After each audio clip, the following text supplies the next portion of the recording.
If you've ever touched a controller in your life, you like grinding. Not the, sex thing, I don't know what that's about, but the other one, where you do one monotonous task over and over again in an attempt to make some progress.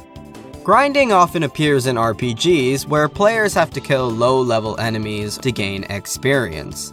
Sure, bashing one dog until it supposedly becomes tame is fun, but beating 100 dogs? Now that gets me excited. You get the point. Grinding carries a negative connotation that makes people think they don't like it. In reality, you do like grinding. Grinding provides an easy difficulty management system so that newer players have to grind more, but more experienced players can skip that part of the game with their skills. Slaving away at one task can make it feel very rewarding when you finally beat that challenge. And two of the most popular and beloved games of the internet, Minecraft and Terraria, are some of the most grindy games I've ever played in my life. If grinding is incorporated well enough, it becomes the fun part of a game. But many games have awful grinding mechanics. Let me show you what I mean. I know I use this all the time, but let's take Pokemon for example.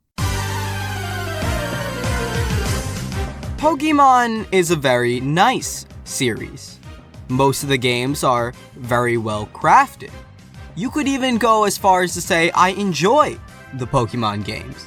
But grinding in Pokemon is kind of like being behind your grandmother on a flight of stairs.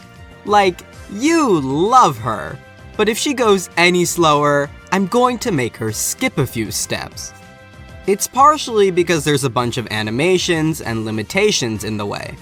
First, you have to run over to a nice route, walk in the tall grass, then the game's like, what's in the grass? Is it a child predator? No, idiot, it's a fucking Rattata. Now go beat the shit out of that animal. But the main reason grinding is slow and boring is that there's no system in place to make it better. Grinding is mindless.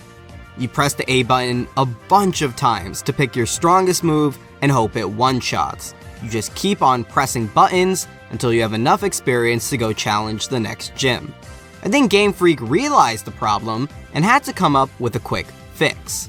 This is why in the newer games, the experience share exists. It tries its best to remove this boring and annoying part of Pokemon.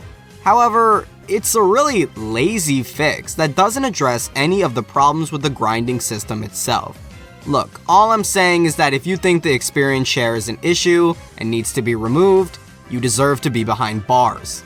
Alright, let's stop talking about Pokemon, because I always use it as an example of bad mechanics, and let's just focus on two more obscure RPGs with good grinding mechanics.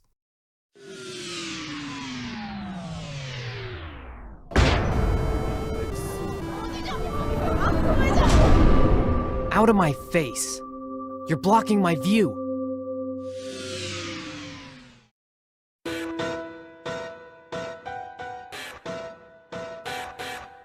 The World Ends With You is one weird and stylish title.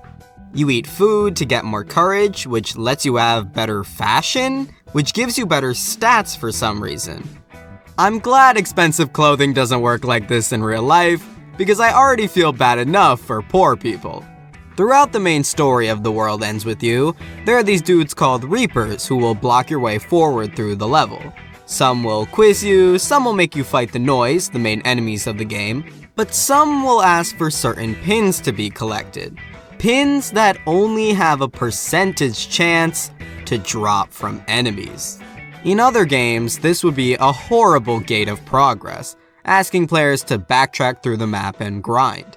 Here, however, grinding is simple and easy. Every time you click on an enemy to fight, you'll see this star number in the corner right before you get to beat the shit out of some animals. This will be 1 most of the time, but if you want to grind, you can chain up to 4 battles at once. You'll have 4 stars, but that's still pretty low, so the game further allows you to change what level you are. Lowering your level decreases the amount of health and damage you'll do. Stay on level and each chain battle will give you 1 bonus star rank, but go just a few levels down and you'll see your numbers rise dramatically. It practically ensures you'll always get what you need in 1 or 2 chain fights. This grinding system is all about simple risk and reward. Your attack cooldowns and health are carried over in each fight. If you think you can handle it, you can make yourself very low level simply for the chance to get a ton of drops. Coupled with the fact that you are additionally rewarded pin points, also known as PP, that was stupid, based on how good you did during the battles, it's clear to see the game rewards good play. By understanding the system and combat, your reward is having to grind way less. But these are simple number tweaks, menus done outside the actual gameplay itself. So really, the best grinding system would be a system which integrates itself into the combat naturally. That's where Crosscode comes in. Crosscode is an action RPG I think everyone has to try out. It has revolutionary mechanics, like white characters who aren't just English, and actual brown people. Oh, and gameplay-wise, it has a move that functions as both a combat and puzzle solving or something, I don't know. Unfortunately, our focus today will be on the grinding mechanic of combat rank. In Crosscode, you traverse maps that have enemies in it who usually don't attack you first. So by hitting them once, the battle theme starts to play, you switch from exploration to combat mode, and now you know it's time to beat the shit out of some animals. The enemy who got hit first will aggro all its nearby friends, forming a mini group of monsters. If you defeat all of them, the game will attempt to switch back to exploration mode, only giving the player a few more seconds in combat. During this time, if you can aggro more enemies, you can stay in combat mode. And for each enemy you kill, the bar on the top feels higher and goes from D to C to B, all the way to A rank.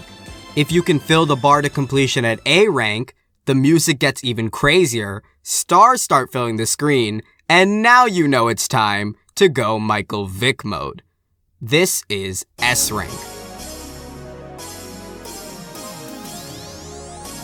Each letter starting from D will give higher and higher drop rates, but in S rank, almost every enemy will drop something, and they respawn really quickly.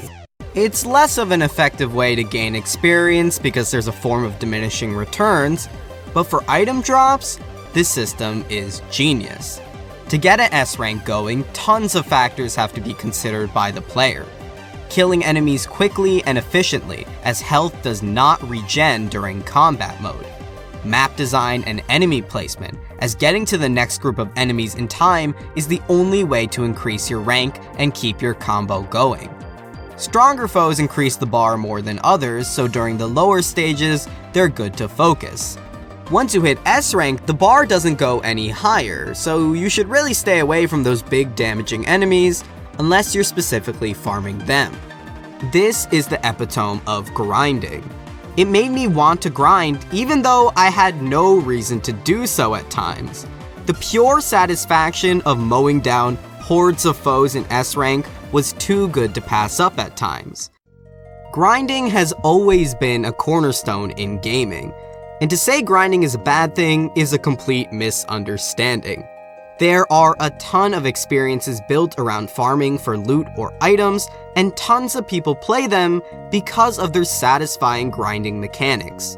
A lot of games, RPGs especially, need to stop treating grinding as a side product, and more as a game mechanic, something that can be honed, play-tested, and have interesting things done to it.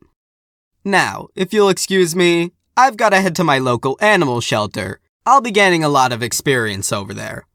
See you next time!